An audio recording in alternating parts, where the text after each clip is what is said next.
Oh yeah, there's the beat. I was like, the bass didn't drop. Welcome everybody to the Daily HiFi podcast. We do this every Monday. My name is Chana. As always, with me is Joe and Mike. And today we got a special guest. His name is Joe Finn, and he is from Parasound. What is up, everybody? How you guys doing? Hey, What's man, up? we're doing great. Hey, Joe, glad to have you, man. Thank you so much, Mike. I appreciate it. Thank you guys for having me on. Appreciate that. Absolutely. Yeah. Parasound is in the house. Parasound. I like Parasound. I think all three of us have had the opportunity to hear quite a bit of Parasound over the years. Hello? Yeah. So, Well, I don't have any Parasound at my house, but I would like to. I don't have any currently. Joe, I had an old school Parasound HCA. Let me see if I can remember it. Oh my goodness. This was like 13 years ago. Yeah, When I bought it, it was like 10 years old. Okay. HCA. It was a 220 by 5 amplifier. I think it was called the 220A. Does that sound right? That sounds about right. Yeah. So it was That would have been old before my time, but I gotcha. Very cool. yeah.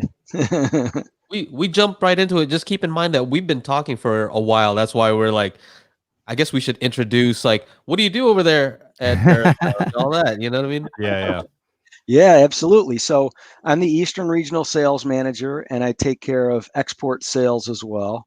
And I dabble in marketing and sales training because I've got some background in both of those things. So, in a smaller company like Parasound, as opposed to some of the big giants of the industry, you're typically wearing a lot of hats. And so, those are the four hats basically that I wear. Nice. Yeah, which is actually good, I think. I mean, it's nice to have a job in which you're doing a number of different things. Helps keep it interesting so that you don't get bored, right? Absolutely. Absolutely. Yeah. My nose is a little bit stuffy today. I was telling these guys, I think I'm allergic to like my aftershave or something. I just cut my hair and I'm all stuffy. So don't worry about me. I'm good. It's just my nose is allergies. I haven't gone out. Don't worry about me. I don't go out. Joe's allergic to being fresh, man. Just that's what it is. Too fresh. I'm too fresh right now. Looking fresh, man. Thank you. So Joe, I saw you over there. I think it was Rocky Mountain. Yep. Is that it? Was it Yeah, either there or Expona or both? We probably actually met at Expona. So at Expona, I hadn't even formally started working for Parasound yet. I came on board basically as a sort of just a little trial sort of a thing because Phil Jackson, who's been at Parasound for quite a while, knew me well, and I'd met Richard, but Phil Jackson, the former coach of the Chicago Bulls, Not that Phil Jackson. That's right. yeah, I know. yeah, our Phil Jackson looks a little different from that Phil Jackson, but A bit. but I was basically we agreed on a wage so that I could just work the show with them, which they were appreciative just to have an extra set of hands. But it was also a sort of a working job audition so that Richard could, get a feel for would it be a good personal fit with the company, that sort of thing. So that's probably where I first met you. But we did have a lot of fun also at Rocky Mountain Audio Fest, that's for sure. I would have hired you for sure because I did go into the room. I was in a bunch of different ones. I'm like, oh, that's kind of boring. You know what I mean? All the others kind of like they've been through. And you were up there cracking jokes and having a good time. I'm like, this guy's good. He's all personality. Well, I have to say it's actually really easy to work a show with Phil Jackson because he is Mr. Fired Up. And if you can't be in a fired up and excited mood around Phil Jackson, you probably should just retire. There you go. So he does make it easy, that's for sure. He's always moving around real quick. And I think also a lot of people, compared to some of the brands in the industry, maybe Parasound is, I don't know if the right way to say it is, a pretty down-to-earth brand, but it's a brand that a lot of people, I think, both have respect for, but also feel like they can afford it if they, audition a few different things and they decide on the Parasound, they can afford it. Where some of the things in our industry that are absolutely incredible to listen to, have the kind of stratospheric price points to them that make it much more difficult. Sure. So I think we tend to draw people into our booth who are, they're easy to get along with people, if you know what I mean, because there's a lot of just regular guys that come into the Parasound booth. Sure. So that part's a lot of fun too. Yeah, I think I met you at Cedia last year in that suite. And, That's right. I did the video with Richard again. Those are always fun. Yeah. That's right. And I was watching you work, and I was thinking, well, obviously this techno dad fella, I'm not even sure if I knew that your name was Sean at that point, but I was thinking, this guy's done a few videos before, because you were very engaging, and you had an easy chatter kind of thing going on, but you're also very professional. You had your gear lined up, and you had your angles down and everything. And Yeah. so I was very impressed. Oh, that's nice to hear. Yeah, yeah. That's nice to hear. Thanks, Jeff. And Mike, you and I haven't had a chance to meet in person yet. I don't think so. I went Okay. to the Florida Audio Expo Okay. the past 2 years. I know you were there this past year with, I think, Martin Logan. I believe you were kind of in that same booth. This February, we actually didn't attend. Phil was there last year. Okay. Gotcha. And that was right, not long before I came on board. Okay. So, yeah. So maybe you weren't there, but they had some of the Parasound gear in their room. Yeah, that sounds about right. Yeah. Gotcha. Yeah. Well, we already got some questions coming in. Okay. If it's okay, I'm gonna go ahead and jump over. Matt says, would love to hear more about John Kroll's designed A52 Plus. Since it stays in Class A for the first 10 watts, would this be the best amp for someone in a condo or apartments who can't play at reference levels? Okay, so we should probably sort of break that question down and talk about both parts of it, because the first is, what does it mean for an amplifier to be operating in Class A? So there are all kinds of different amplifiers. Many, I think, if most tube amplifiers operate in Class A all the time. Probably the most common type of amplifier that's out there in the audio world is a Class AB amplifier, where you're getting Class A sort of up to a certain volume level. And then when there's a demand for a lot of current, it switches to Class B. So the sound of Class A tends to be pretty, let's say, highly desirable, because people associate the sound of a Class A amplifier with a warm, easy to listen to kind of a tone to it. And in fact, I think probably one of the biggest advantages of an AB amplifier is that it can give you that warm tone up to a certain point. But with a pure Class A amplifier, when the big crescendo from the 1812 happens, or you fill in the blank with your favorite type of music, and when you get a big surge in need for current, a pure Class A amplifier typically will sort of run out of juice at that point, where a Class AB enables you to switch over. So the question really, I think, now that we've had just a little discussion for those maybe who aren't so comfortable with Class A and Class B, the question really kind of becomes, is an A52, which is our amplifier, one of our two amplifiers that is a 5-channel amplifier and works well in home theater settings, is it people for who have smaller condos or smaller listening spaces? And I would say no, for a real simple reason. 10 watts, unless your speakers are very inefficient, can actually be pretty darn loud. I think people sometimes don't quite realize that the volume scale is really logarithmic rather than arithmetic, and so 10 watts of output can be really pretty loud. In fact, even our newest amplifiers, our JC1 Plus, operate up to about 25 watts before switching from Class A to Class B. That can be really pretty loud.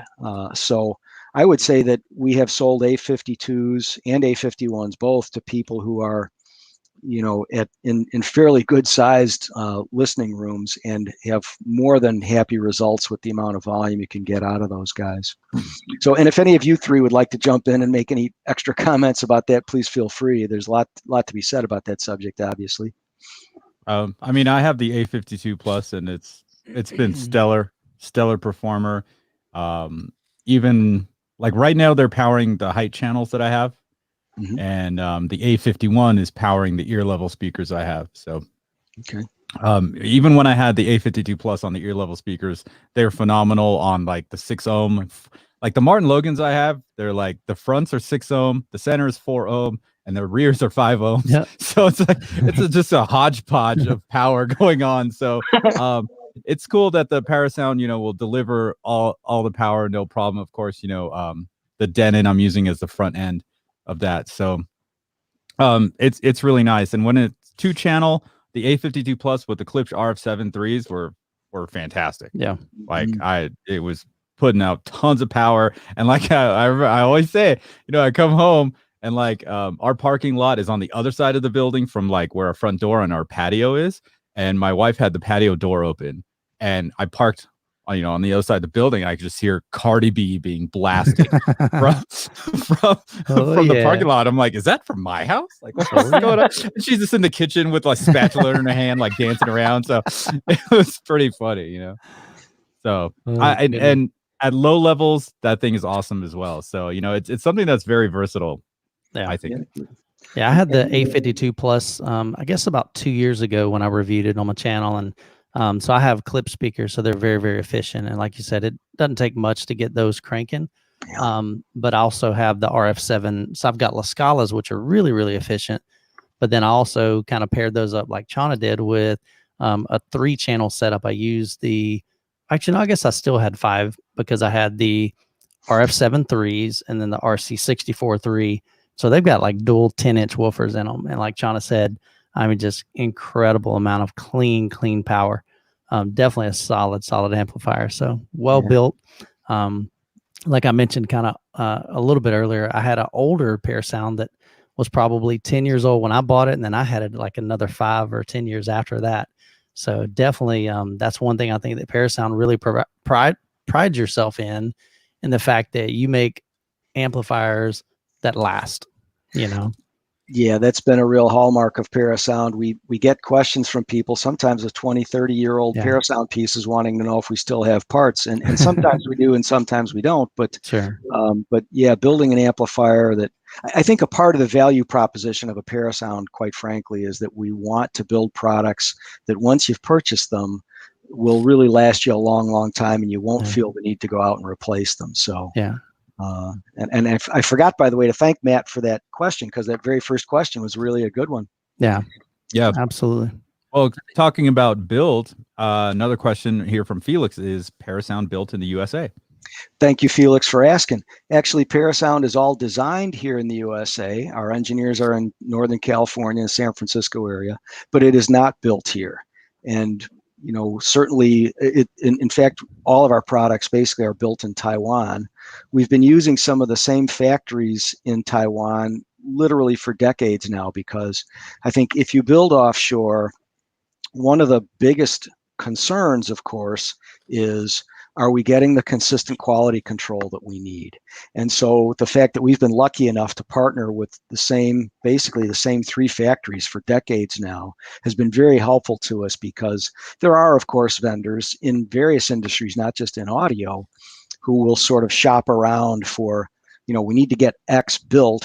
So let's talk to a half a dozen factories and see who gives us the lowest bid. Well, that sort of approach doesn't really work for us, specifically because of what we were just talking about a moment ago, that we really want the long-lasting quality. So we do not build in the U.S., but we've been using the same 3 factories in Taiwan for quite some time, and we're very happy with the results that we've been getting.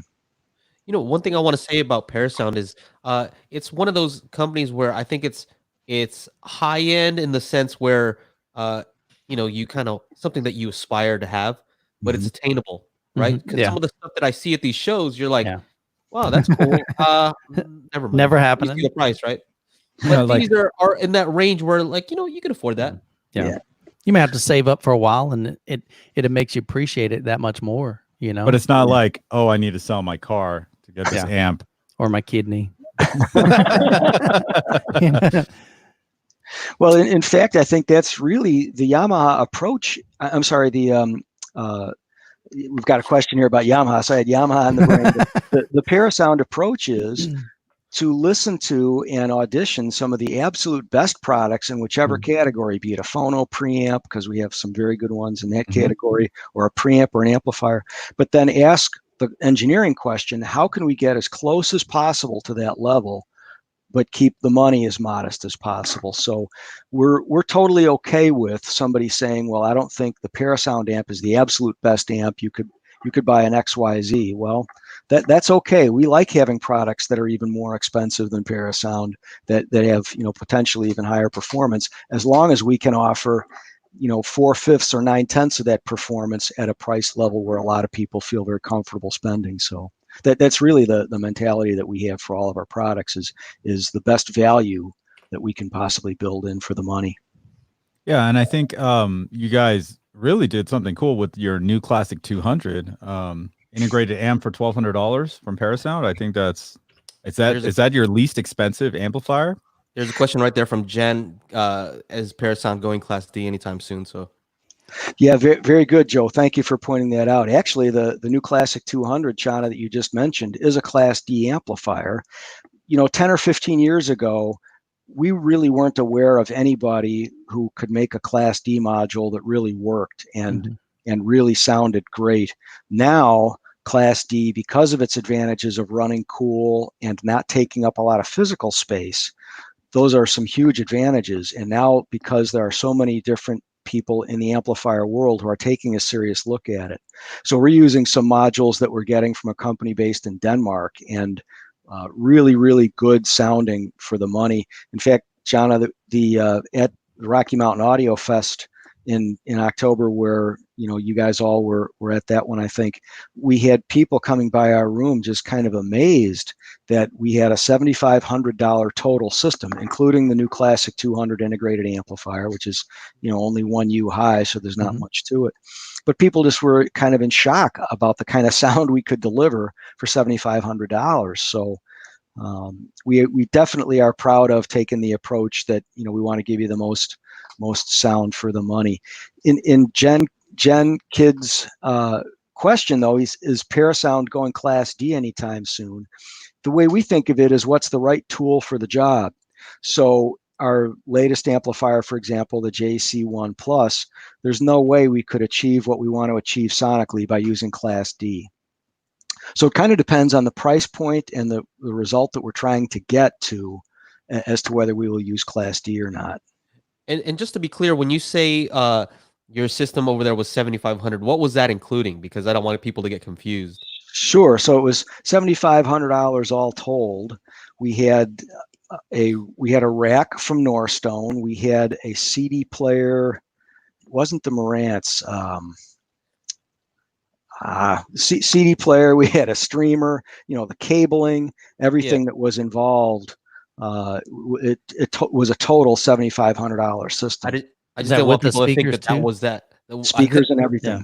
I didn't want people to think that the amplifier that you're talking about is $7,500. Right. No, this is the amplifier we're talking about. It's the new Classic 200, and it's a $1,200 2-channel amplifier. Right. And I like how it has like the bypass input right here. That's right. So if you wanted to just put 200 watts clean power into your mains for your, specifically your 2-channel listening, boom, you got that right in there. That's pretty cool. Right. In fact, if you don't mind leaving that up just for a minute, Sean, Sure. It gives us a chance to talk about a couple different things that we like to do. So this product actually has 3 analog input and 3 digital input. One of the analog inputs is for phono, but if you're not using a turntable at this point, you can just flip that switch over on the left-hand side. Yeah, you got your cursor right on it. And you can turn it from a phono input into a standard analog input.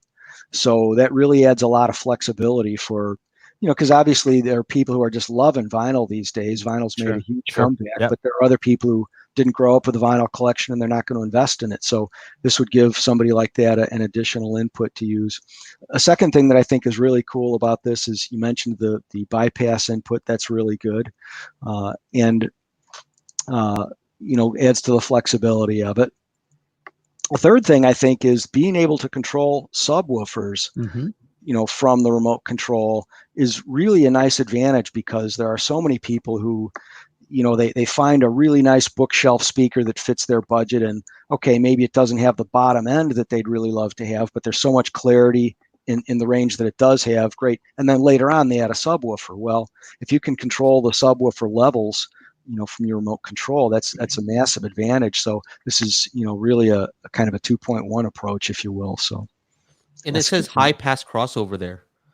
Right. So you can actually decide whether to do some bass management within the piece or not. You can go full range or do some bass management. So does that mean I can adjust how low these bookshelf, let's say I have some bookshelf speakers, right? I can say limit it from what I see there, 140 down to 20? Yes, that's exactly right. So, as you know, all good bookshelf speakers, even really, really, really high quality ones, at some point, the woofers just aren't going to be able to do too much. So if let's just say the bookshelf speaker that you picked is, sort of has a natural roll off at about 40 cycles.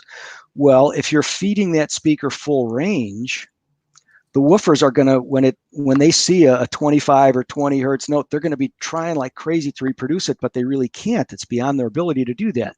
So you're, in a sense, bleeding off available amplifier power that you could be using and throwing it into something where, there's no return. So that's really an awesome feature.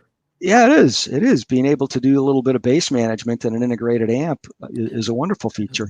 Well, yeah, because most subwoofers already have that built in, right? So you can cut off the high, subwoofers, almost every powered subwoofer does that.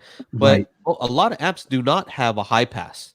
Right. And so that's an issue when you want to add a sub is, you need to be able to cut off those frequencies. And the fact that it's adjustable, not just straight 80 hertz or whatever, that's pretty awesome. Yeah, the new Classic 200 integrated, for somebody that has a budget, let's say maybe of let's say $3,000 for the whole system, I would say don't spend even a penny more on the amplification. Get that, because it has a really nice sounding headphone amp in it, a really nice sounding DAC. There's a lot of flexibility to that piece, and it's got 110 watts per channel. So the sound quality is really impressive for the money, and a lot of features too. I see a lot of comments about John Curl. For those who don't know, maybe we should talk about that. Yeah, sure. Another one there. Sure. So John Curl has been working with Parasound for decades now. He's a San Francisco-based guy, and in the 70s, he did some work with, I think, both the Grateful Dead and the Jefferson Airplane in terms of their recorded sound and so forth. He's worked with companies like Mark Levinson on a staggeringly good preamp that they had 30, 40 years ago now, almost, I guess. So he's actually in the Absolute Sound Hall of Fame. So if you look at well-respected audio designers, he's really as top of the pop as it gets. And so his relationship with us is that he really designs our upper end products. Many, if not most of the products in the Halo series are either largely his design, or at least he had some input on that design. So John Curl is a guy that we are very, very lucky, I think, to have such a good, strong professional relationship with. And apparently he and Richard talk at least 2 or 3 times a week, even when he's not working on a product, just because they're old friends. So we're very lucky to have John Curl in the group. And in fact, if you look at our amplifiers that have JC in front of them, a JC5, a JC1 Plus, a JC3, Junior phono preamp, all those sorts of products, those are all really directly John Curl designs. I'm just a sucker for anything with a signature on it. And it's gold too, right? Yeah, here's a new one. That little gold. Look at there. There it is. I'm sold. I think that's one of the things too I love about Parasound. Not only do you have great quality amplifiers that are built to last, but they just look incredible. They really do. They're really clean, but they just have this classiness to them that I really like really the silver ones. The silver ones look great. Look at that. Yeah. I like the black, but man, they're just clean, man. Super, super incredible. Yeah, I think design simplicity is a very good trait to have, and we really go for the simplicity. There's a lot of gear out there, and some of it looks great, and some of it looks just fine, and or at least okay. And some of the designs I look at and think, man, these guys should have hired an industrial designer. This does not look good. Yeah, exactly. So another question here on what to get. Debating on getting another used A23 or just saving up for an A21 or a JC5. Look at that. You got a Parasound fan over here in Matt. Yeah, Matt Hilty, very good. So Matt, I would take it that you have already an A23 amplifier, and you're debating on getting a second one, probably for a vertical biamp application. Is that correct? I don't know if Matt can type in a response to that or not. There's a slight delay, so he'll see it. Okay, yeah. Well, so for now, let's just assume that that's what what Matt is doing is he's already got an A23 and is thinking about getting a second one to do a vertical bi-amp. So that has a lot of appeal. Obviously, you get to continue to use your amp, and you don't have to think about selling it. If some people sort of look at selling things on the internet as a hassle, some don't. But you can keep the one that you have, add a second one, and do a vertical bi-amp. And when we say vertical bi-amp, what we mean, and thanks for Chana for dialing up the back of the amplifier here. Yep. So what we mean is that you can literally loop out of the amplifier, out of the right channel and into the left, so that you're using the left channel to power the mid and tweeter of, let's say, your left side speaker. The right channel is powering the bottom end.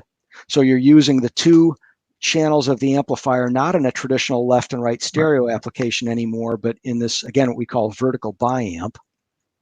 And you're getting a tremendous benefit of that, because now that back electromotive force of the woofer is not sort of muddying up anything in the crossover network. It's being really controlled completely by the one channel of the amplifier, where the other channel of the amplifier is running the mid and high end. Now, if you're going to do that, it's extremely beneficial to have an amp like, and again, thank you for leaving this image up. If you've got level controls, both for the left channel and right channel, that's a massive benefit, because you know, let's say in this case, it's a 160 watt amplifier, which of course it is.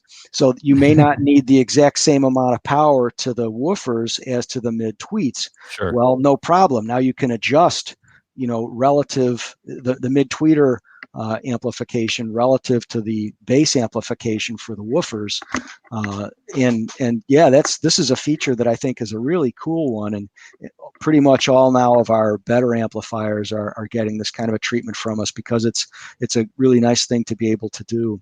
Having said that, you know, an A21 or A21 Plus, I should say, or a JC5, those are fabulous amplifiers, and if you can, you know, if you can afford it, and if you've got a friend or some way to sell off your A23, those are absolutely incredible amps, and you know, certainly worth the penny. I know this is just some of the people out there. They're probably like, "Hey, these guys are just promoting." Yeah, the truth is that we really do appreciate Parasound stuff. Yeah. I know, Chana, you're a big fan. When we talk on the phone personally, when Joe's not here, he's always bragging to me about his Parasound, this and that. So, like, you know, it's a real thing. And like, you know, it was funny. So I had the A52 Plus first. I also have the Model 5000 from Outlaw Audio. And people are like, why don't I just get that? So what I did in my video, I called you guys first. Joe, this is, I think, before you worked there. Okay. I called, I was like, hey, can I take this thing apart and like just open up the top to show people on the inside? And it is a like the comparison between the $650 and the, I don't know, was it $2,500, something like that. Like, it's a huge difference for what you get on the inside. You know, it's night and day. And I have that video up somewhere. Maybe I can pull up some pictures. I don't know. But it's, you get what you pay for, and you get a whole lot. And I think one of the cool parts of, like Mike was saying, that it is, and Joe was saying too, it is attainable. It is attainable. It's not like that company with the like blue meters, whereas you really need to be like a doctor, like, you know, and have like a ton of money coming in. You know, it's something you can save up for and you know, appreciate once it gets there. And I always tell Joe, I was like, dude, I asked him, are Richard? You guys downplaying? Yeah, I asked Richard. Sorry, I totally blanked out. Yeah. I asked Richard, are they downplaying their wattage? And he's like, oh yeah. And I was like, oh, it's like, okay, fantastic. So I am getting more, because I don't know. It's not scientific. I just felt like it had more power. Like, just running my same music through the same speakers and then swapping out amps. Like, I think this is more than 180 watts per channel. I think so. So yeah. I just had that feeling. We prefer to underrate the amplifiers a little bit, because anytime you get involved in a situation where a professional company is doing a review of the product, they're going to measure it. They're going to measure it 14 ways to Sunday kind of thing. And you want them to be impressed by the fact that it's a little bit underrated, rather than, well, this company claimed it was a 100-watt amplifier and we were only able to get 92 watts out of it. That makes you look really bad. So we tend to go conservative in our power ratings. That's a BMW move with the underrating the Yeah. horsepower. Alvin Cole said he just signed up for the HiFi Summit. That's awesome. Thank you for that. Parasound, I hope to see you guys at the HiFi Summit too. We'll see. We'll talk after Yeah, this. we'll talk. But, Rob E has a, thank you for the super chat, by the way. We appreciate Robbie's it. always hooking us up. What are you asking here? Parasound's opinion on PS Audio Sprout 100. BMW, Audi, and Benz making entry-level models, and when customers upgrade, they stick with the same brand. I don't know that much about the Sprout. I know that it's a very affordable offering from PS Audio, but that's really all that I know about it. So I probably shouldn't comment on a product that I haven't, really investigated or taken a look at. But yeah, I mean, we tend to make pretty affordable products ourselves, and then also products that are obviously quite a bit more expensive. So $699 for the Sprout 100. You can buy a really nice power amp from Parasound for $350 retail. So we like the idea of making affordable products as well as, keep stepping on up, because people do like to stay. I think his point is a good one. People do like to stay with the same brand if they were happy with their entry level experience. Which one is that one that we're talking about? You were talking about. Oh, the now I'm blanking on the model number. Let's go to the website real quick. Yeah, there you go. Thank you. On it. You're on it. Good man. It's in the Zone Master series. The Z Amp V3, I think, is priced right around there. So Nice. This is what it is. Yeah. Yeah. Very flexible amplifier, really good sounding for not a lot of money. So, and it doesn't take up much space. Yeah, it doesn't take up much space. We have a whole series actually of these Z products that are very space saving and allow you to get a lot of audio from not a lot of, physical space in your rack. And those are all Class D, correct? Yes. Yeah. Yes. Anything that's that compact. Yeah. I remember, again, about the same time that I had the A52 Plus.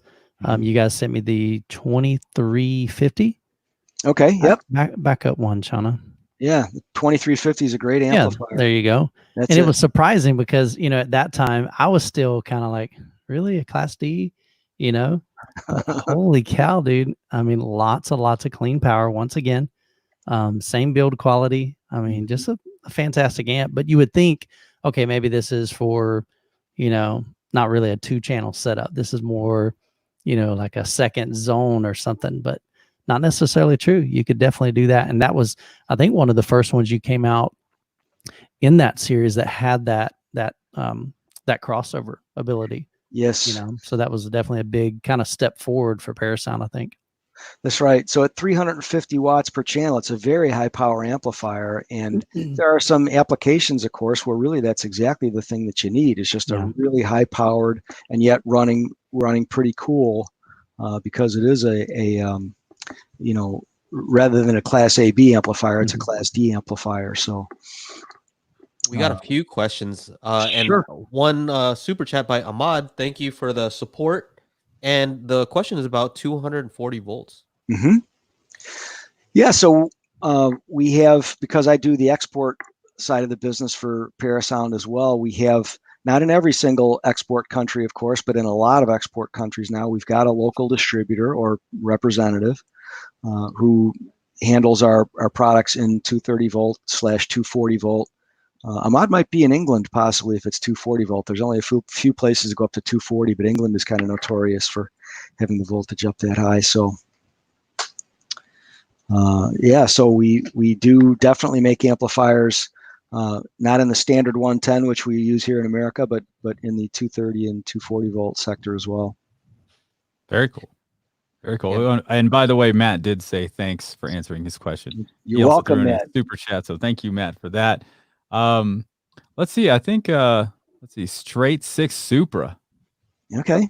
We've got a question about Parasound amps. What would be the ideal amp for my home theater setup? I plan on running 2 JTR 212 noise towers and 210 RM center. Running JC1 Plus is out of my price range. Okay. Well, so that's a great question. I think the first decision to make really is how many of the channels do you want to run by Parasound? Let me just kind of take a step back for a quick second and say that I think one of the really great uses of Parasound is that the manufacturers, the big manufacturers from Asia, like Yamaha, Marantz, Integra, any of those guys, they all have a tremendous capability that we as a smaller company don't have. They've all got a lot of digital engineering. So when we listen to home theater, what we're really listening to are some incredibly sophisticated algorithms that are directing, let's say the car going from the left to the right, or the horses are kind of going past you and you're literally hearing the horses go from front to back. The algorithms you have to write to get that kind of digital steering are not for the faint of heart, okay? And HDMI engineering in particular is its own whole other thing. So those companies that are much, much bigger than Parasound and have a really deep shelf of digital engineering that can create those kinds of products so that the steering is absolutely pristine. We love the fact that those guys are in business, because if you then choose to take one of their products and made it to, let's say, a Parasound 2-channel amp for just the front 2 channels, or a 3-channel amp like our A31, or a 5-channel amp, or it sounds like, Chana, in your case, you're using actually 2 of our 5-channel amps, so you've got multiple channels going. We think that's fabulous, because what most of those home theater receivers can't do is there's no way that you can take that physical box size and cram into it all the things that we put into a high-end amplifier. So if you have a moment, Chana, to, like, I think on our website, either the JC5 or I know for sure the JC1 Plus, we have an interior view where you can look, kind of the helicopter view down into the amplifier. Yeah, that big, massive turtle. Yeah. Things Okay, a perfect. beast. Yeah. So thank you so much, Shauna, for doing that. When you look inside this thing, you start to realize that there's no way that a home theater receiver can have all the incredible, sophisticated electronics that it has in it, and have all the room to just cram the things you need to cram in there. HDMI switcher, the decoders, all that stuff. Yeah. Exactly. So, we take a look here and you see, for example, that's about a 30-pound transformer, but literally the thing that's creating the main power for it. And what you can't quite see from this angle is we have 2 other transformers in there. We've got a transformer that's really just dedicated to the input stage of the amplifier. And people don't seem to talk about the input stage of the amplifier much. I never did until we started shipping this JC1 Plus. And then we've got a 3rd transformer as well, just to do the bypass, the protection functions and so forth. So there you go. From this angle, you can see right in the front of the product. So, there's the big blue transformer, and right there's the one for the input stage. There you go. And then just on the other side of it, that little yellow guy, there you go.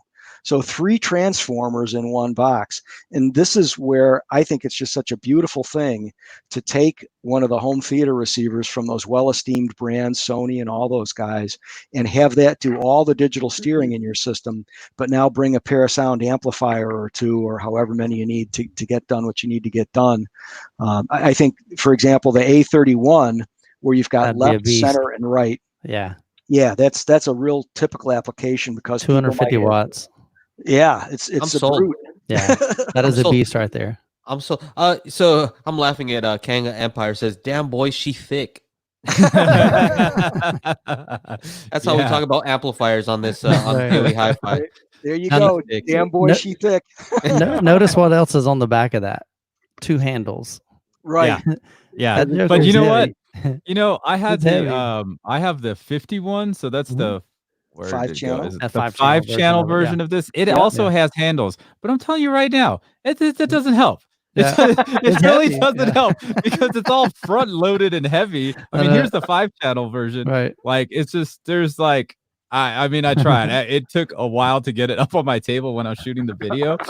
And honestly, I do not want to take my rack apart, because I'll have to pretty much get back behind my TVs where my rack is. So it's a very tight spot. So getting it in there was a chore.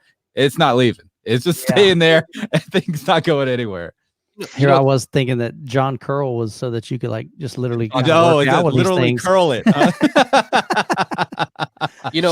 It's funny because my buddy over there, Just Audio Lenny, he just Mhm. did a video recently where he, I think he used a Parasound amp to see if he could hear a difference between using, just the built-in, I think it was a Yamaha amplifier, Mhm. for home theater, and then he added a Parasound amp, and he's like, I could totally tell a difference. So, Yeah. Yeah, and that's where I was saying a moment ago about how it's a tremendous best of both worlds kind of a scenario when you take their home theater receiver, and you can still, of course, use some of those channels to power the other Correct. Right. speakers. I think And that's then- what Chana does with his setup, right? I did before I had the 2 amps. So now Okay. all 10 channels of my 10.1 Gotcha. Oro or my 9-channel Atmos is all externally powered. But before I just had the A52 Plus. My 5 ear level speakers were powered by the Parasound, and then the 4 height channels or 5 height channels, depending on what I was watching, was powered by the Denon.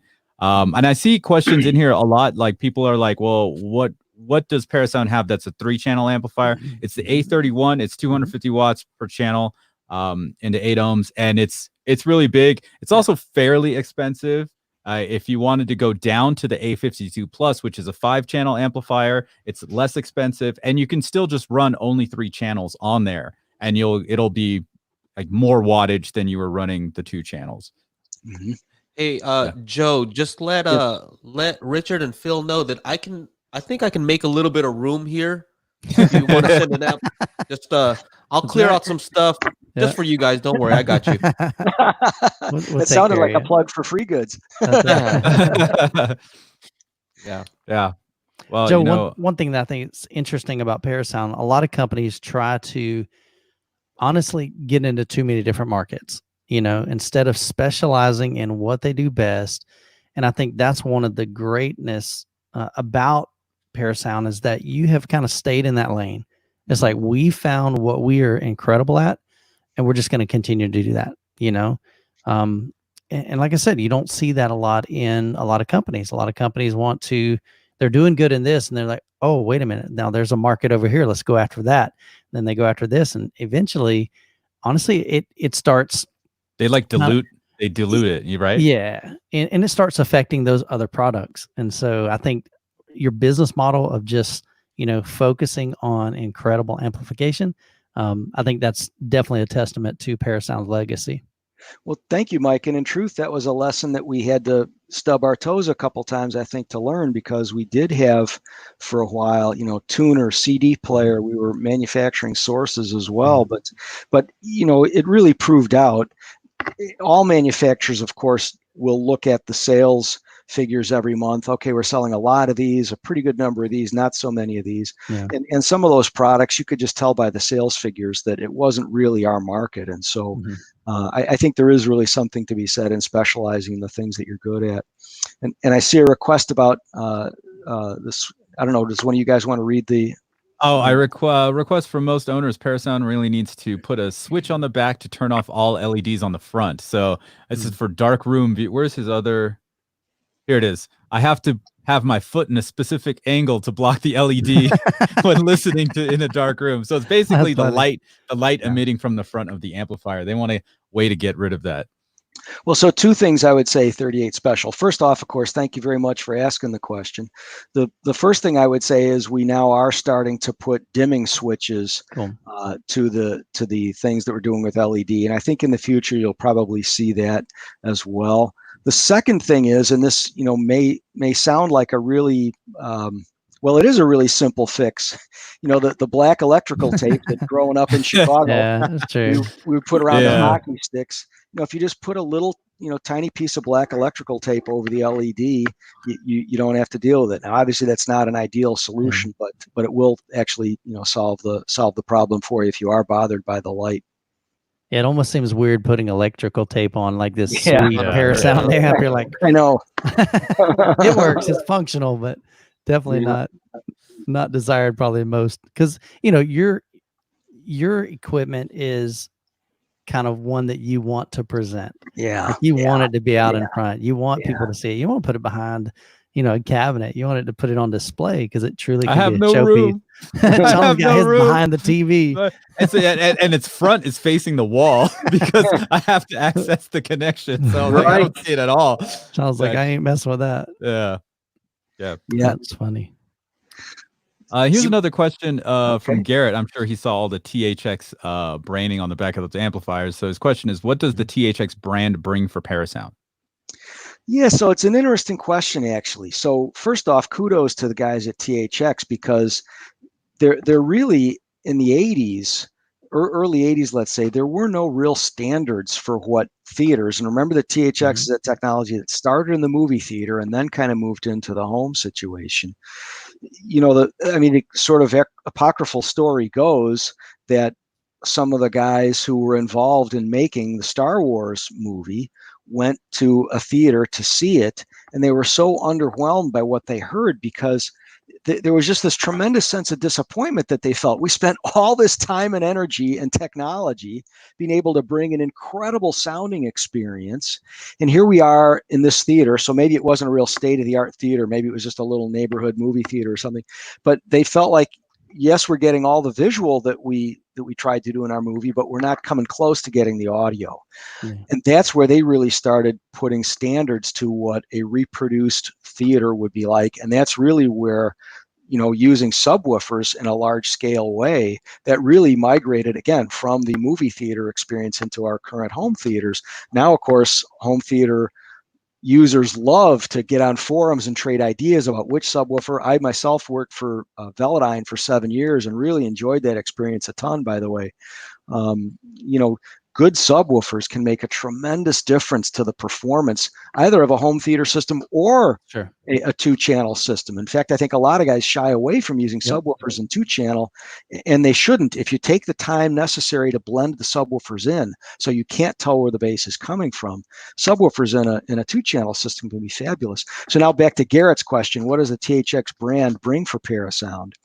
If you're manufacturing a high-end amplifier like we are, and you send the amplifier to THX and they do in fact grant you the THX logo, you pay a little something for that, obviously, but you also are able to now put a standard on there that says, maybe in the same way that if you wanted someone to do your taxes and you saw that they're a CPA, that they've passed the CPA review, well, that consists of 4 parts, or at least it did until fairly recently. Maybe it's more now, but you say, okay, this person has passed all 4 parts of the CPA review. I'll let them do the audit for my company's books.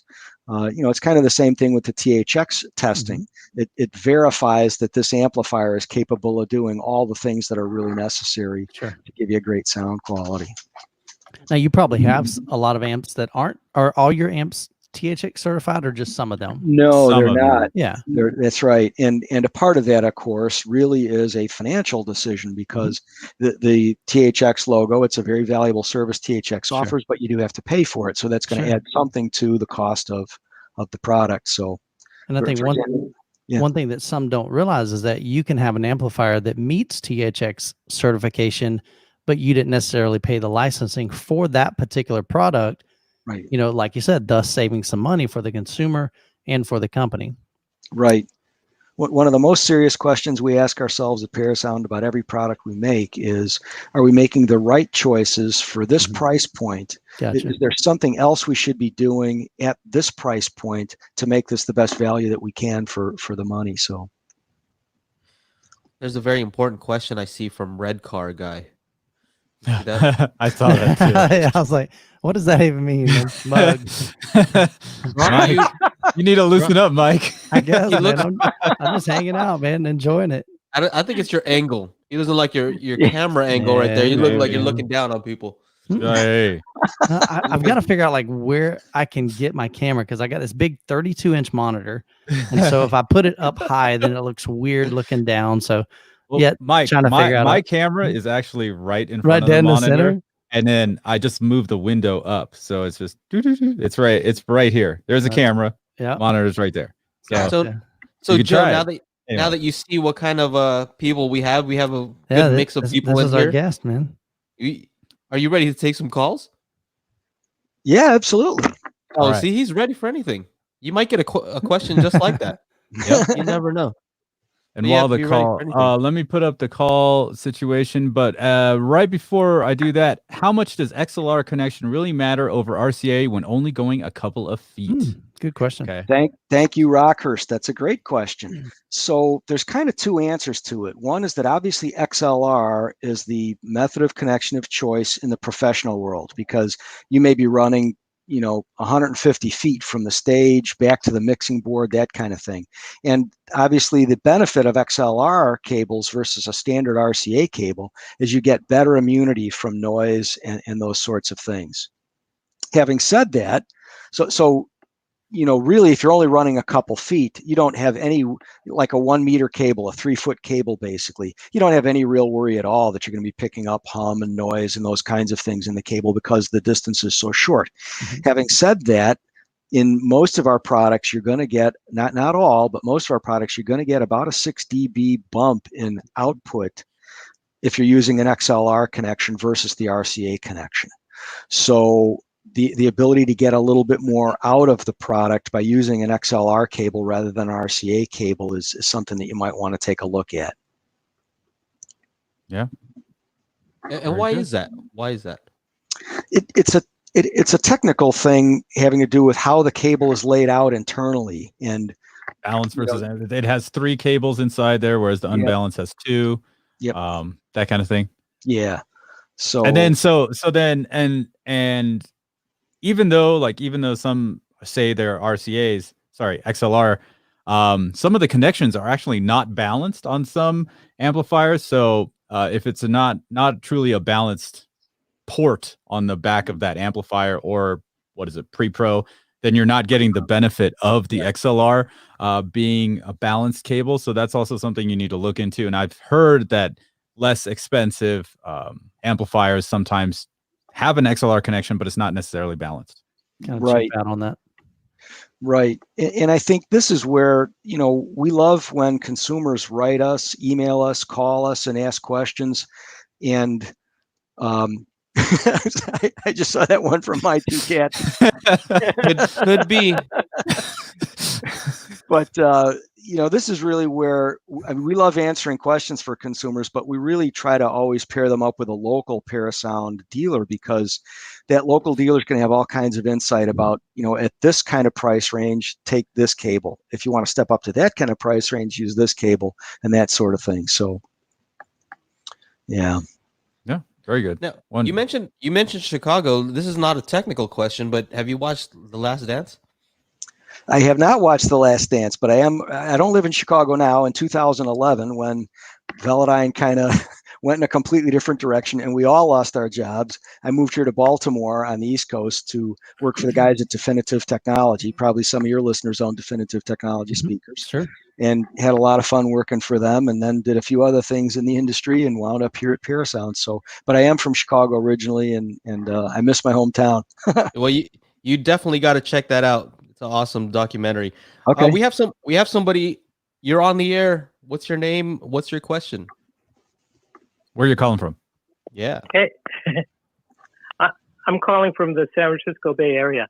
Oh, cool. Good. You're right next to Joe. Oh, yeah, that's right. Parasound is located in this location. Yeah, I'm in Baltimore. But I just wanted to compliment you guys.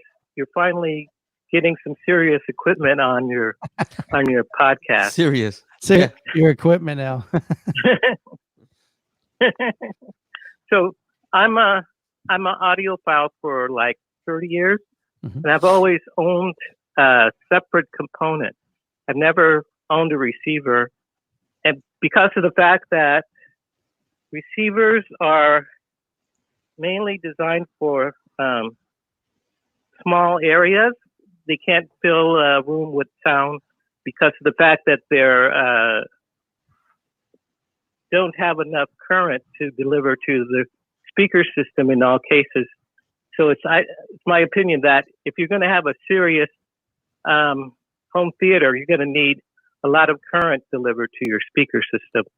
Not necessarily for the volume, but to prevent the amplifier from going into clipping. Right. Yeah. And then I think also for the dynamics, like large dynamic shifts, going from super quiet to super loud. Well, that's what I'm talking about when I say the dynamic range of the amplifier is. Gotcha. is going to be a lot higher when you have more current delivered to your speakers. Yeah, and when with all these things, you're getting like 9 channels, 7 channels, 11 channels, 16 channels, 32 channels. Yeah, that's just it gets pretty out of hand. You're like, oh man, it's rated for 150 watts times 2. Well, usually, if you see a receiver and you read the specs on it, you're going to see that it's mainly that one channel is driven at the full power output. So you're not going to get a lot of current from a small receiver. In other words, you have to have heavy transformers inside the unit to have any chance of delivering full range power in the, say, all 5 channel. Right. And then on top of that, like what you mentioned earlier, you have to do all the HDMI switching, decoding. There's all that stuff too. I mean, to be fair, I would say that's a blanket statement because there are AVRs out there, that are pretty beefy. Yeah. You know what I mean? They're also pretty huge and they're also pretty expensive. So I wouldn't say all, but maybe some of the lower end ones, expensive ones. In general, what I'm saying is in general, in other words, you get what you pay for, which is really what it comes down to. Right. So you're not going to get a cheap receiver to deliver the same current as a more expensive one. Well, you wouldn't expect that. If I can maybe tell a quick little story from my audio past that sort of supports what the caller is saying. When I was at Polk Audio in 1989, 90, 1991, we had, of course, a listening room, and they had about $10,000 worth of high-end electronics because, Polk was making some very high-end speakers back then. But Polk also was very well known for good product in the affordable ranges. We had this $200 pair of speakers that sold really very well, very popular for that money. And I went into the listening room one day, and just kind of for fun, the engineers had hooked up those $200 speakers to this massive rack of, I think it was threshold amplifiers at the time, power cables that were this big and all that sort of thing. And I was amazed at how incredible that $200 pair of speakers sounded. And so what your caller is getting at, I think, is there's a saying that Richard likes to say a lot of times, and that's that you may not know just how good the speakers that you have at home, how good those speakers really are if you haven't hooked them up with a really good power source, because your caller is correct that, if you deliver a lot of current when it's needed, you really can tell the difference. Yeah, I wish you guys could have heard those. That $200 pair of speakers blew my mind how good it sounded. Did you have a question, caller? No, I don't have a question for you, but I love your podcast. It's really great. Awesome. Oh, thank you so much. Thank you. We appreciate Thanks for it. calling. Yeah. Bye-bye. Take care. And the podcast is a lot of fun, actually. I mean, I think you guys are doing a great job. The way that you play off each other as well. You don't step on each other's toes all the time, which sometimes you see with people. Oh man, you just need to hang out more often. Here's a great comment from Miguel. He says, "Thanks for taking or for saying that people need subwoofers in their 2-channel setup. That's awesome." Because I think that is kind of a lot of audiophile guys tend to think that like pure audio should be just 2-channel full range. I'm of the opinion that I think a subwoofer can complement any setup, when it's properly dialed in. But that's just my opinion. I feel like Rel has that market. You know what I mean? Like I've seen that the audiophile guys kind of embrace that brand for whatever reason. Sure. So good on them. Yeah, and I would just say it ever so slightly differently than how Miguel said it. I wouldn't say that people need subwoofers in their 2-channel setup. They can benefit from it. It really can, and especially, Mike, as you say, if it's properly blended in. Because if it's not, and you're aware of the fact, there's that box over there that's pounding away, that's going to sound ridiculous. Yep. Got to blend. Got to do it. DSP is a good thing when it comes to subwoofers. That's what I think. There you go. What else you guys got? You want to do another call? Let's put the Yeah, call banner. yeah. Yeah, We'll keep it that was a open. short. That was actually a short call. Usually they're like 15 Like minutes 10 long. minutes.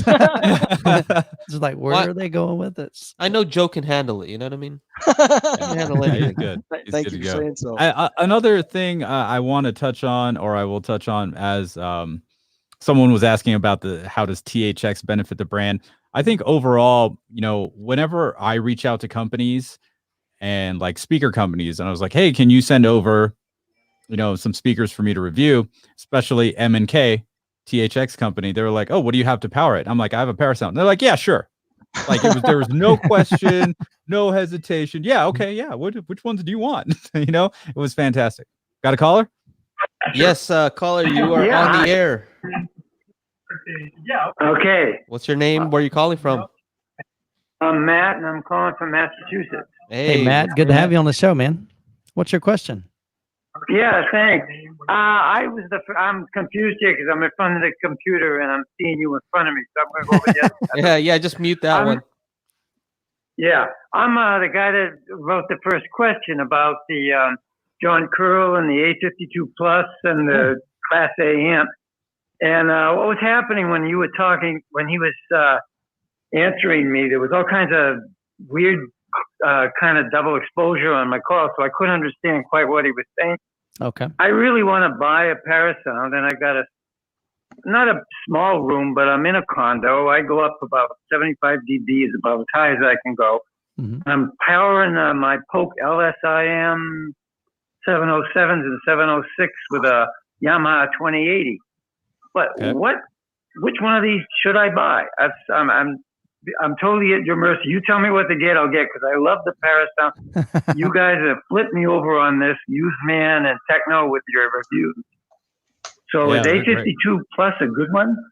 Yes. That's one I should get. I mean, it depends on what you want to power, but I think at the price level for performance, you can't go wrong with that. You can run a 2-channel, you can run a 3-channel, you can run all your 5 ear level speaker. I don't know how many speakers you're trying to run, but you have flexibility in that aspect. So if you just wanted to do your front stage externally powered, you can do so. And when you do 2-channel listening, boom, it's right in there. You can use it to bi-amp. A lot of different configurations you can use it for. Yeah. And we're not talking just loudness here. We're talking a cleaning up of my whole sound, even at lower levels, correct? Of course, yeah. Right. And then there's a couple of tricks. Like some people say, well, they always ask, do I run my room correction after I add the amp? And I've done it both ways. And if you want a little trick, you can just connect it up to your 5 ear level speakers or your 3 speakers or your 2 speakers, not run room correction, and you'll get a lot more volume. But if you want a balanced system, connect it up and then run your room correction again so that the whole system is balanced with your new power. Yeah.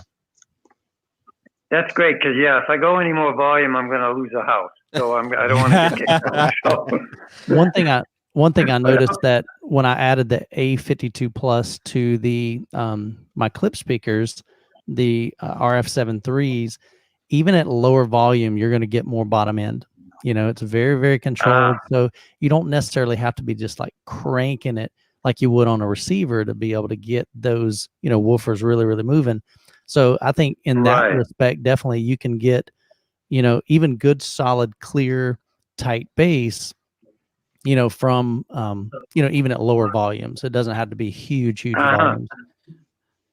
Great, because when I bought those LSIM 707s, and people were telling me, you really got to power those. Those things you're not gonna make it on your Yamaha.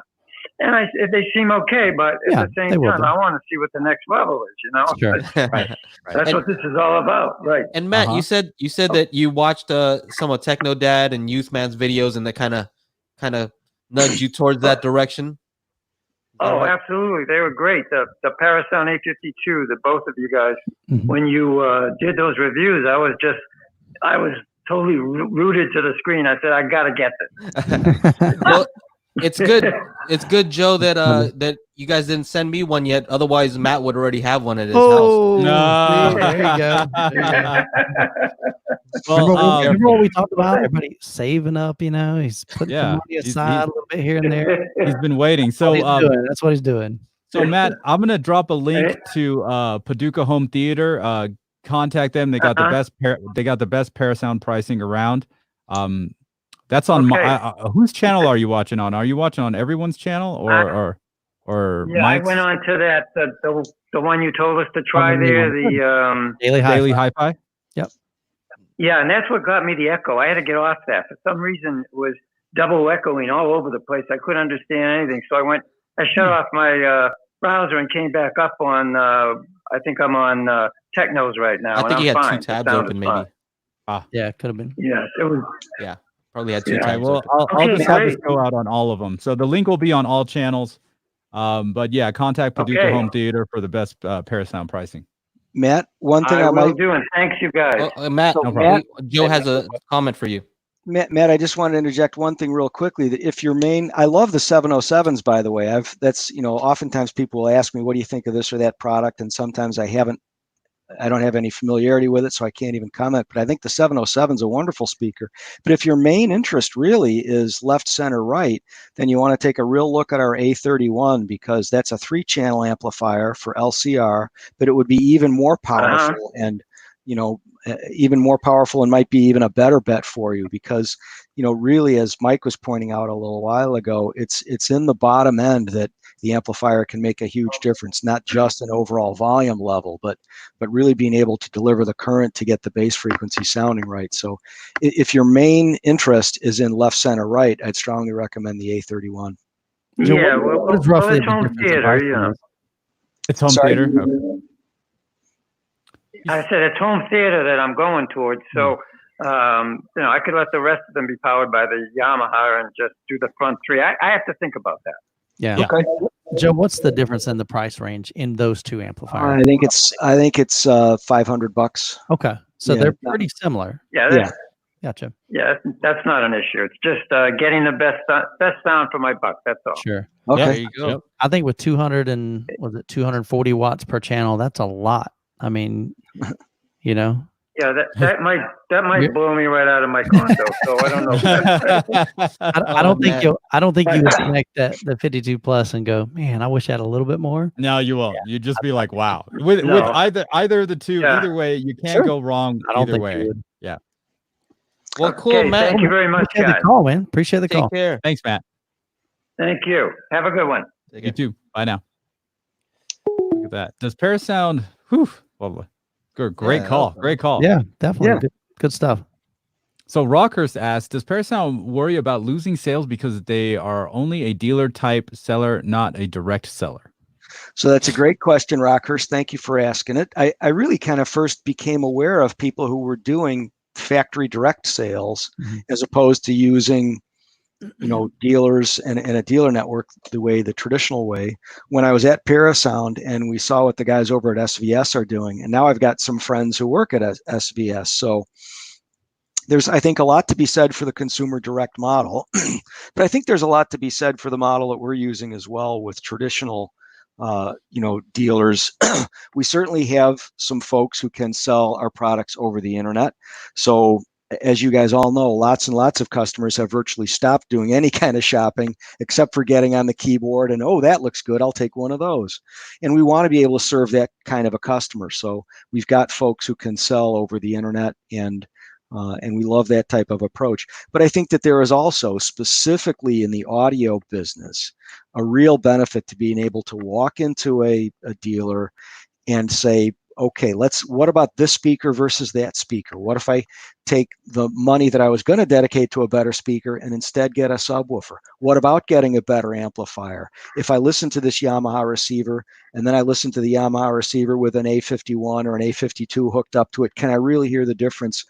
I think there's a tremendous benefit to be gained from that type of an approach. So we're not really worried about losing sales to internet direct dealers because our products can be purchased on the internet. But at least at this point in history, we sure believe in the ability of going into a local dealer and really being able to tap into their expertise. I think even more so now that we're in the home theater industry, home theater part of the business, because there are so many different ways that you can take a chunk of your budget and spend it over here instead of over there. And when you're able to physically be in the room with the products and really enjoying them, that's a big advantage. So we like being able to have our customers tap into both approaches. I think it's tough right now just because, people aren't going out like we're Don't go saying. anywhere. But I think you said, where are you now, Joe? Baltimore? I'm in Baltimore, yes. So you're right there near Just Audio.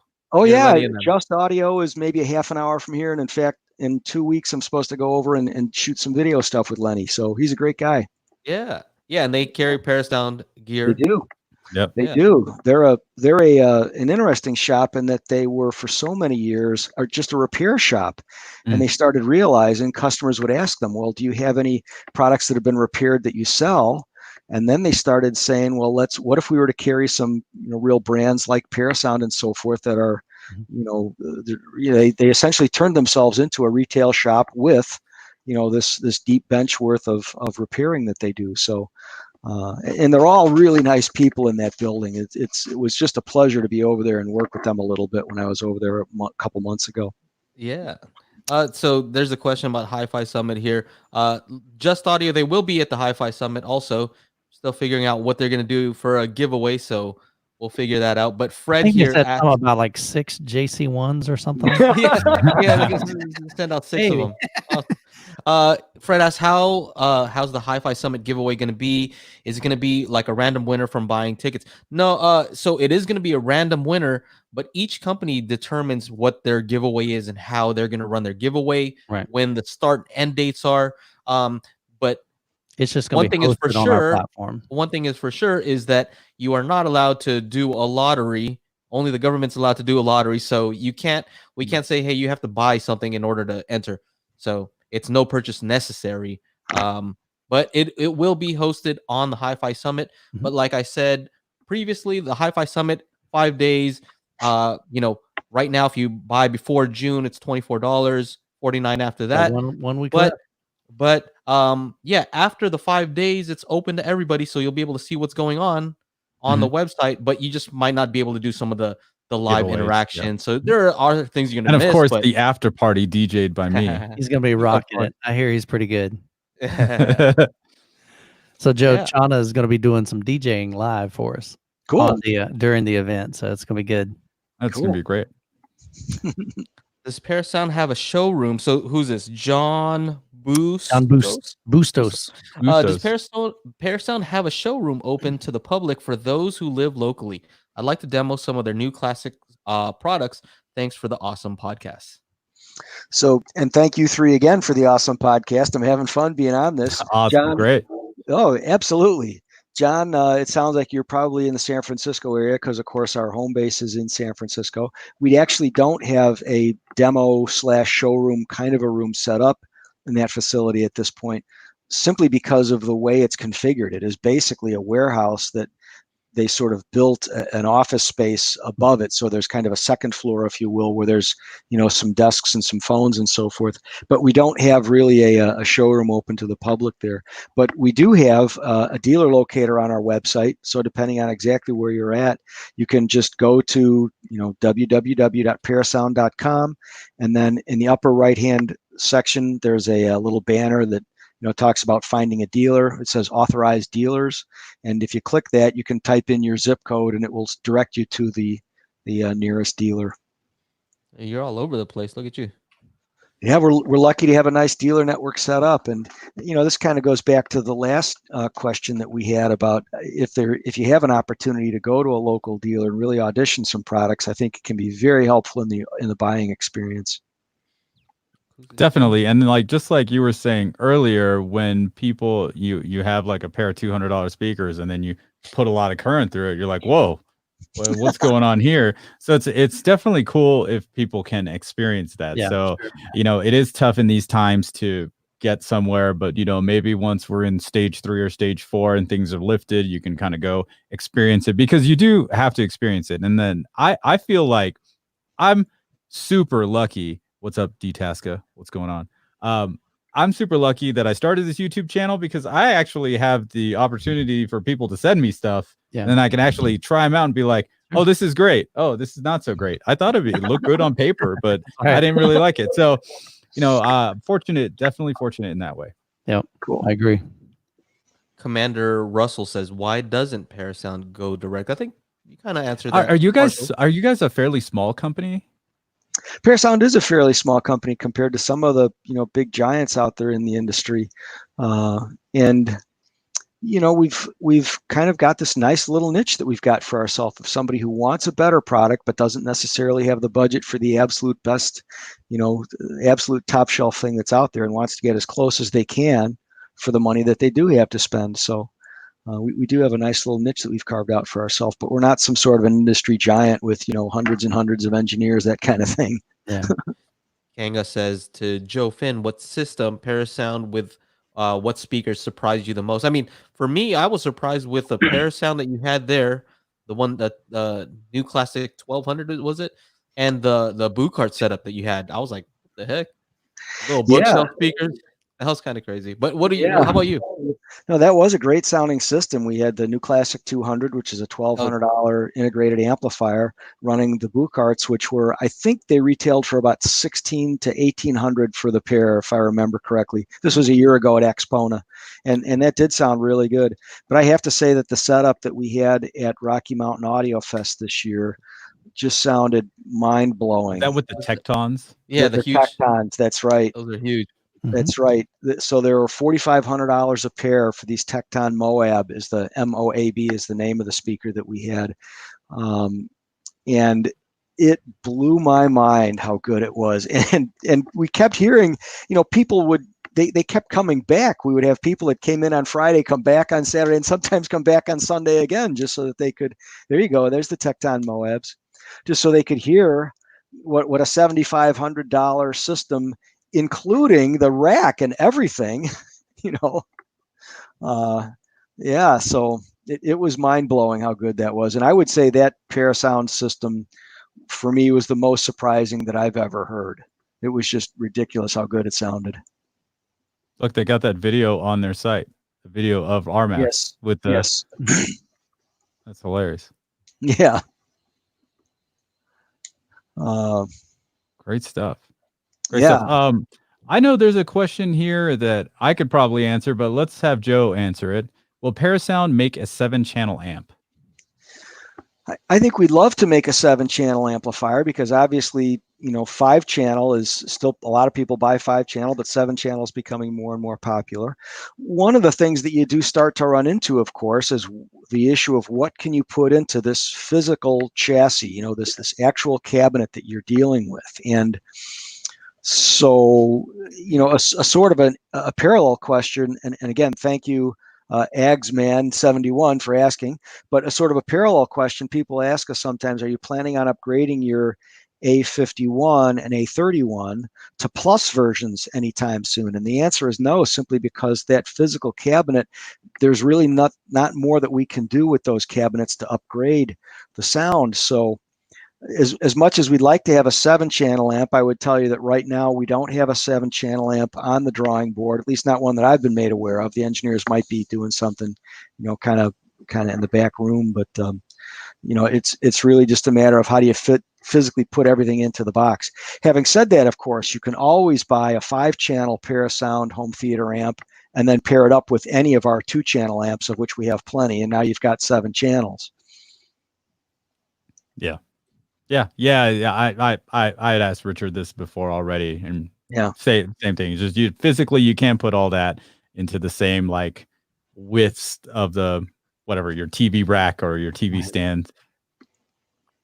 And having said that, though, Class D does open up some options that you don't have in the Class AB realm in terms of space saving. So it's entirely possible that at some point in the future we might have a 7-channel amp, but nothing on the drawing board right now that I'm aware of. So you could take a Class D amplifier and put it in a bigger chassis and get more channels. Well, with Class D, you don't need as much physical space to create. You don't need the massive transformer and so forth. So that's really why that new Classic 200 is just a 1U, very slim, 1U high product. So, yeah. Got a good question here from, is it Vashal27? Says, I have a question about watts. How important are they, and how many do we really need? My understanding is using efficient speakers we don't really need a lot of watts. And then he has a couple other thoughts. He says estimation is that we're only using about 10-ish watts when listening to music at normal levels, unless you want to go, kind of crazy and go deaf. And then he mentions another company, First Watt Company, creates amps with about 30 amps, and they're fantastic. Is it better to have a lot of watts or fewer, but quality watts? So there's a lot of questions going on there. Let's try to parse out. And then he ends it up with this one. I have Oh, I didn't Rotel see right that one. now, but I'm looking for Parasound. Oh, there you go. There you go. Yeah. So the question actually calls up several different things that we have to think about when we're thinking about amplification. So the first is, how efficient is the speaker? Mm-hmm. So if we have a speaker, let's say that we're auditioning, and let's just say it's 91 dB efficient, 1 watt, 1 meter. And we're comparing it against another speaker that's, let's say, 85 dB, 1 watt, 1 meter. Well, if we take the amplifier, the preamp, I guess I should say, and we turn the volume level up, maybe a quarter of the way, that 91 dB level speaker is going to be a lot louder with the same input than the 85 dB one. So the first element in all this, of course, is how efficient is the speaker that you have. Then secondly, of course, how big is the room that you're filling up? So one of my relatives lives in Chicago, has really a huge basement with high ceilings and so forth. Well, the more room that you have, the more room that you're trying to fill up, obviously the more output that you're going to need. So the size of the room, the efficiency of the speaker, but there's a third thing too, and that's that the wattage rating itself can be a little bit deceptive, and I'll try to explain what I mean. If you see, let's say, an amplifier and it's rated at, just to pick a number, it's rated at 100 watts at 8 ohms. Well, typically that's measured by taking an 8 ohm load resistor, attaching it to the amplifier outputs, and see what happens. The problem there, of course, is nobody on this call ever listens to an 8 ohm load resistor.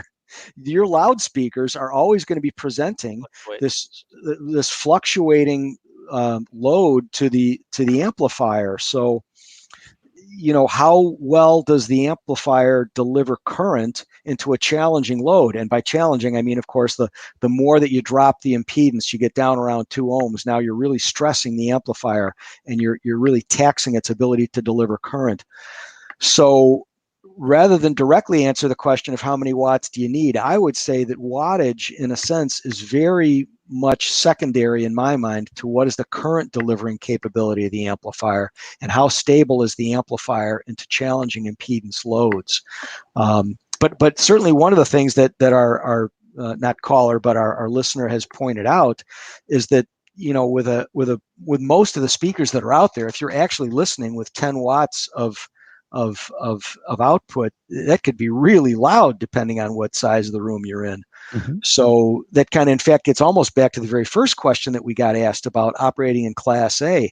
If we've got an amplifier that can go Class A all the way up to a 10 watt limit, let's say, you're really listening in pure Class A most of the time that you're listening.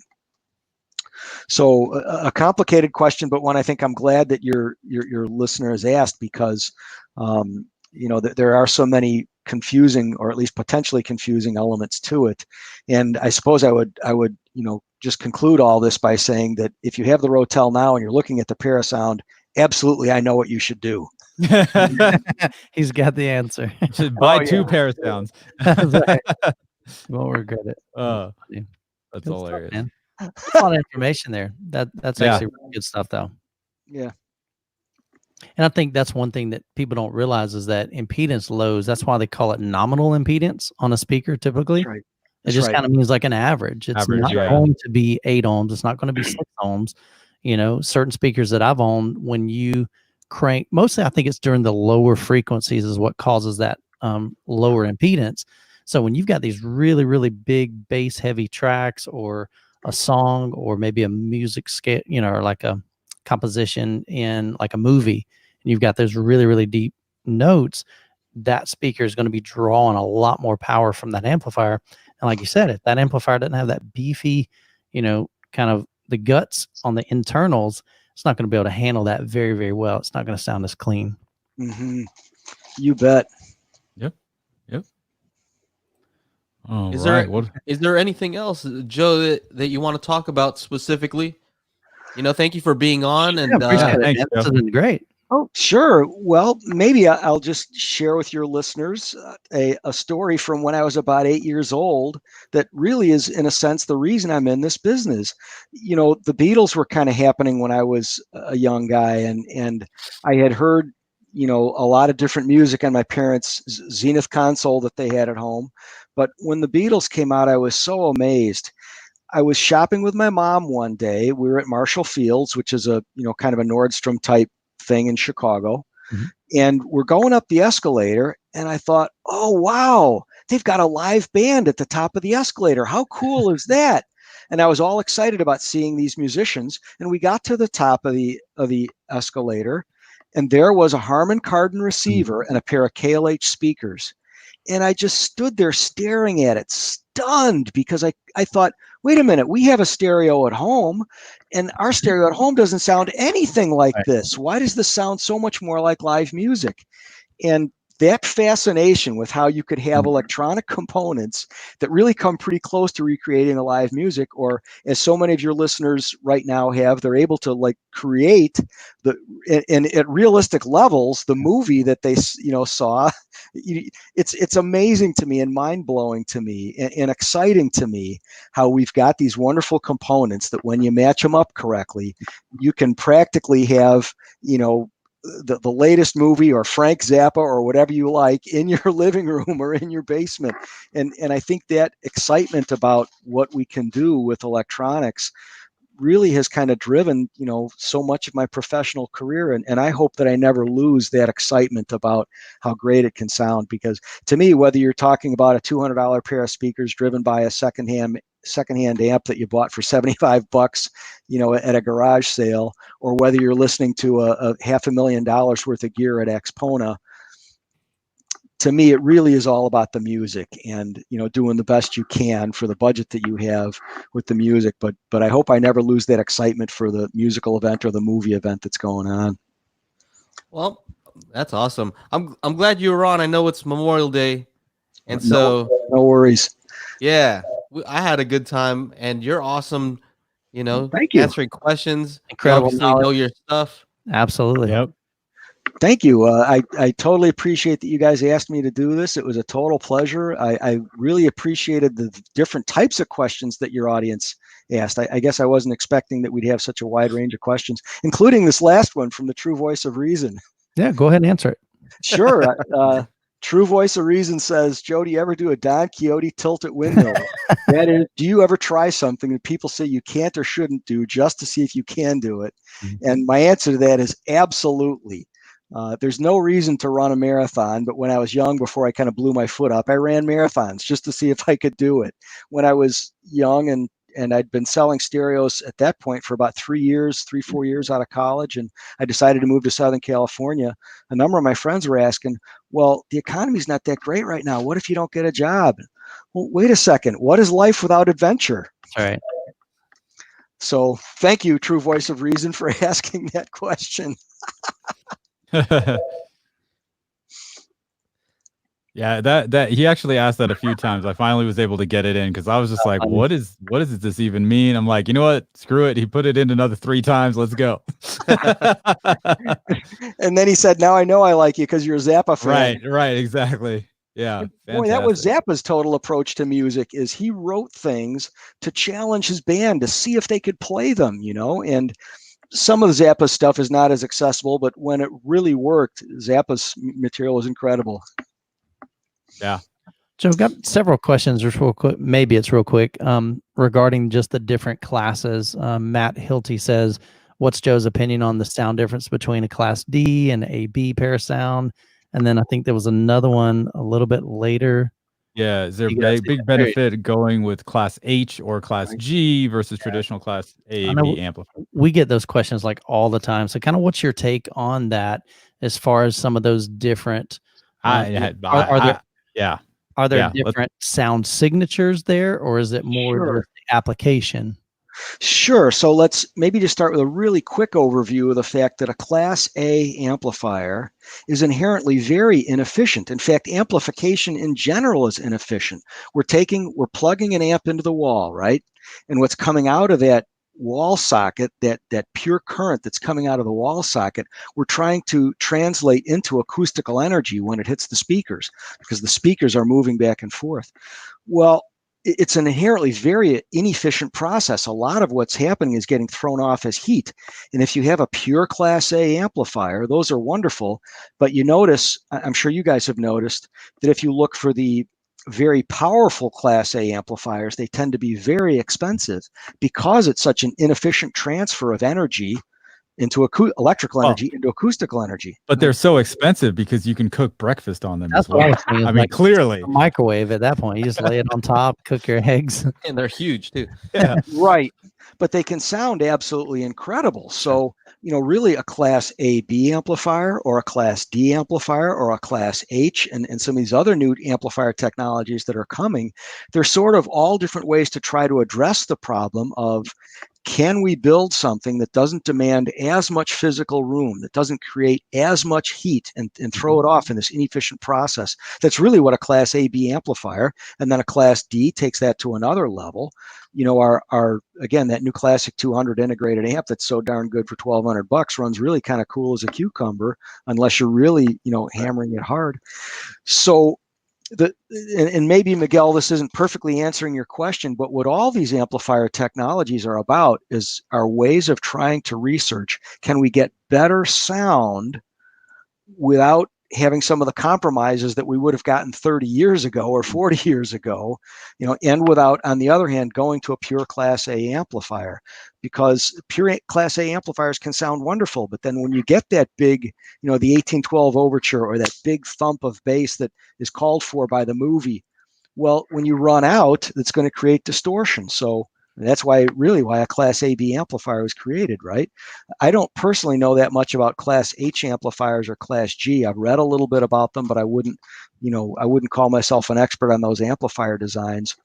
But that's what all of this stuff is about, is trying to become more efficient and give better sound without having a pure Class A amp. And again, having said that, 10 or 15 years ago, I didn't know of any really good sounding Class D modules. Now you can get good Class D modules. So to the guys who are actively researching Class H and so forth, I say, keep going, man. Let's find out where it can take us. That's good stuff, cool. man. Good stuff. I like Joe. Yeah. Thank you. Not because you guys share the same name. You do have the best name in Hi-Fi, Joe, I gotta say. Whoa. What's going on? We're at 1 hour 30. Yeah. Oh, that means it's the end of the podcast, ladies and gentlemen. Thank you so much for hanging out with us. We do this every Monday, 4 p.m. Pacific Standard Time. We want to give a big shout out to Parasound and, of course, Joe for joining us. Thank you so much, Joe. Thank you guys for the opportunity. No problem, man. This was sweet. I think the viewers got a lot out of it. I know we had fun. We always have fun. Absolutely. And on behalf of, I will. Yeah. You don't. This is what happened last week. Somebody just hit leave. So just don't hit anything. We'll talk after this. But on behalf of myself, Mike, and Joe, you guys, thank you so much. We'll see you next time. Peace.